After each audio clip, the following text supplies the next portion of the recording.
Happy Tuesday, my spiritual warriors. I hope that each and every one of you and your loved ones are staying safe, and that each and every one of you are having, thus far, a safe week. The message that comes through today that I want to share with you is entitled, Knowing Your Limitations. We have to know our limitations. Regardless of what walk of life you follow, regardless of what kind of business or job you do, you have to know your limitations. Why? Very important. As a spiritual healer, as a practitioner of West African faith, Lukumi tradition, I encounter a lot of people, and I encounter a lot of people that come with real life issues and needs and circumstances and battles. But I have to know, as a religious leader, as a spiritual healer, what my limitations are. Because just because I have been granted the gift to be able to guide and lead others where they most need does not necessarily mean that I have the answers for every single human being on this planet. So therefore, this is what happens, especially in religious, spiritual scenarios, right? Because you have a client, you have someone, or if you are, a practitioner of Lukumi or Yoruba faith, you have godchildren that come to you with certain needs. You have to know when it is time for you to reach out to someone else. And the reason that it doesn't happen is this. Certain religious leaders, they are very much control freaks, in my opinion, right? It's about control. It's about power. It's about holding position. It's about, this is my face. This is my client. This is my godchildren. This is my godchild, etc., etc. But little do you know or refuse to realize that because you hold that position as a godparent, as a spiritual healer, as a religious leader, as a life coach, you have to understand that the needs of your followers, the needs of your clients, the needs of your godchildren may not necessarily all fall in your lap. You may not have all the answers that they require, that they need. So therefore, in you wanting to keep so-called control, you're actually hurting them because they're not getting the help that they actually need. In my spiritual religious tradition, I am a priest of Chango. I am ordained to the energy of Chango. I've been in my spiritual religious path for many years, and I was born into this tradition. It's something that I have seen since I opened my eyes. My parents are elders in this particular tradition, walk of faith. And throughout life, my strongest, background is also in spirituality, the practice of spirituality, specifically seance, mediumship, clairvoyancy. That is my strong. And also the practice of Palo Mayombe, which is another West African tradition that I was ordained into as a young kid. Now, it does not mean that every person that comes to read with me, right, as a client, and also it does not mean that every person that comes to me and becomes my godchild in my tradition, it doesn't mean that I have all the answers that they need. I may have to, in my position, have to take my godchild to go see what's called a Bawalawo. Bawalawo is a person who is a priest of Ifa, which is a West African practice. I may have to go, take my godchild to go get read by someone else that may have my same title, my same position religiously, but I might have to take my godchild to go see someone that is maybe more equipped, or also it happens that sometimes your godchild or your client, in this case, because I'm not just restricting this to just religious things, this goes for everything. Sometimes the person that you're coaching, the person that you're healing, the person that you're leading might need an unbiased voice that will resonate with what they're going through, with what their needs are. And the reason why I am bringing this to your attention and entitling this the need to know your limitations is because so many people suffer because you have a preacher, or because you have a pastor, or because you have a counselor, or you have a spiritual life coach, or you have a religious godparent that refuse to lose control. Because that's really what it is all about at the end of the day. It's about, I'm not going to take my gosh out to somebody else's house because I'm afraid that they're going to, to stay in that particular house. I'm not going to refer my client to somebody else because then, it's that other person, it's that other healer, or it's that other, life coach, or it's that other, person who is going to maybe stay with my client. That was my client. Well, you're speaking from a voice of control, and you're speaking from a voice of fear. And you're speaking from a voice that does not understand that it's not about you. It's about the needs of that particular client. It's about the needs of that particular godchild. It's about the needs of that particular person that's going through real life issues.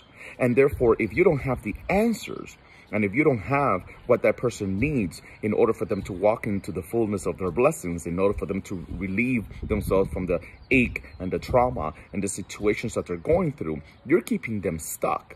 You're keeping them, restricted and unable to surpass their limitations, unable to surpass and move forward and beyond the situations that are gnawing at them, eating them, consuming them, depressing them, holding them back from their blessings, holding them back from a better job, holding them back from stability. And you don't have the right. I don't care how much of a great spiritual leader you are. I don't care how much of a great oloricha, which is what's called a person who is ordained in the Lukumi tradition. I don't care how much of a great pastor or preacher you are. I don't care how much of a good therapist and counselor and psychologist or psychotherapist you are. You don't have the right, out of control, to try to keep someone limited because you're afraid that they might go elsewhere. You're afraid that their loyalty to you might then be given to somebody else. Well, you know what? This is the thing, and this is my philosophy. And the older I get, the more rooted I become in this philosophy. I strongly believe in the core of my essence that someone that's for you will be for you. Someone that is with you and for you will be with you and for you. Someone that truly acknowledges and validates your gifts and acknowledges, the hand that you were able to extend to them will be loyal to you. And those that were not, and those that decided to look across the street and saw that the grass is greener over there, in their eyes at least, they, at the end of the day, never had true intentions of being loyal to you. So what's the damn issue? No one goes. No one is forced to go. No one, gets placed a gun in their head and said, come to me. So therefore, whoever left, they had it in them already to leave all along. So you should not be worried about keeping so-called control, because indeed you are, holding back that particular person from their blessings. And, this is kind of like two different subjects, and it can go very much deeper and much broader. But I'm trying to condense this as best as I can, because there's a lot of individuals out there that they fail to walk into their blessings, not because they don't want to. They desire it and they're trying their best to do so. But the person that they are leaning on, and the person that they are placing their faith on to guide them into the best version of themselves, is not doing their job. It's not doing, what they should do. And the reason being because they fail and or refuse to acknowledge that it's outside of their capacity. It's outside of their peripheral view. It's something that they don't have the answer to, and it's okay. We're not meant, number one, to be liked by everybody. And number two, we don't have the capacity to have the answers for every single human being on the planet of this earth. Okay? On this planet, on the face of this earth. So therefore, recognize what your limitations are. For in not doing so, you're hurting someone else's progress. Listen to that. Okay, take that in. If you are a spiritual healer, if you are a practitioner of any West African tradition, if you are a godparent of any sort, if you are a life coach, if you are just a spiritual life coach, if you are a mentor, if you are a preacher, a pastor, a therapist, a professional licensed therapist, psychologist, counselor, know your limitations.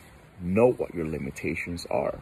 But this also applies to regular Joe and Bob, just this regular person who fails to understand the needs of, for example, their teenager, fails to understand the needs of their significant other.